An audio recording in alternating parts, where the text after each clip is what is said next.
This is my first video on my breast implant illness journey, and I wanted to highlight a couple of things. I will be doing a series of videos throughout the entire process, pre and post surgery. I also want to talk about my discovery and why I even got them. So one thing that when I announced this, I made it clear that I was going to be completely vulnerable and honest about everything that I'm going through to help other people. I do want to talk about a couple things that I'm not going to go over in this journey because I don't think that they're really relative. I'm not going to talk about doctors that I used. The reason that I'm not going to go over that is I really don't think that it's important.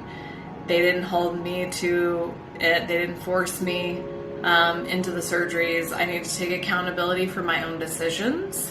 For anyone who might be considering breast implants or has them, or you are experiencing some issues and symptoms, and maybe you just need to hear this because it's your time to look into this condition and see if it's the right option for you. My surgery is scheduled to remove my implants on March 17th of 2022. If I have a great experience with my explant doctor, which I did a lot of research, one of the things that made me decide to go with him, not only is he a microsurgeon and you're going to be dealing with very delicate areas when you remove, especially when you do a full embolic, which means that you're removing the capsule that forms around the implant to protect your body. All these things that I've learned through research, it's really opened my mind, and it even got me thinking about the fine print because it's all in the fine print. Implants also have a box warning now, and I gotta say though, I'm very stubborn. If I have my mind made up on something, I don't know that I would have read the fine print. I probably would have said, yeah, but that doesn't mean it happens to everybody. In fact, the first seed was planted for me by my best friend, and she was suffering from BII. She, of course, told me about it.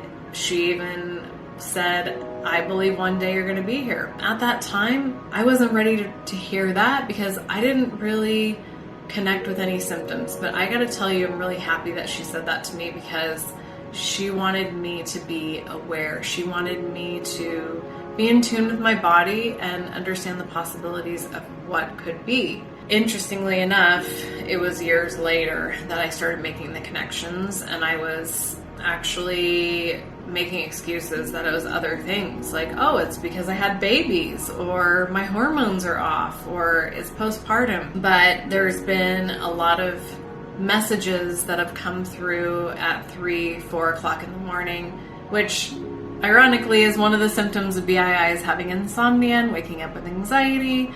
I have plenty of that, but there's always a silver lining. And the silver lining for that was that I was receiving these downloads of information that were pointing me in the directions that I needed to go. Sometimes those downloads would come in form of people. I would call them like living angels that would sit down with me and give me a missing piece of the puzzle that I needed. That might have been a supplement that's helped me with my illness or the autoimmune disease, or it was just a message that I needed to hear. If you think that you have that, there's going to be a lot of resistance from people. Oh, is that a real thing? Or are you sure it's not that you just got the autoimmune disease? Or is it something else? Just ignore that noise because you have to trust your gut. You have to be all about yourself and making this decision for you because it's affecting your health, not anyone else's. And the best gift that you can give to anyone you love is a healthy you. The first surgery that I had was the Sientra 425 milliliter textured gel. Those have actually had a recall for a rare form of cancer that is caused by BII. The second time I got, and this was on January 24th of 2014, so I'm currently at the 8-year mark But I got the Allergan 700 milliliter round implants. Something was just wrong from the get-go, and maybe that was even a sign at that point, but I didn't even know to accept that. I wasn't really aware at that point. I was in so much pain. I was sleeping in a recliner chair, and I questioned if I would ever be normal. My health is my priority. I have 2 beautiful babies that need their mama. I look forward to the day that I can tell Sage and Gage that I went through this, and to teach them to love their bodies and to love themselves. The message here is just to love yourself.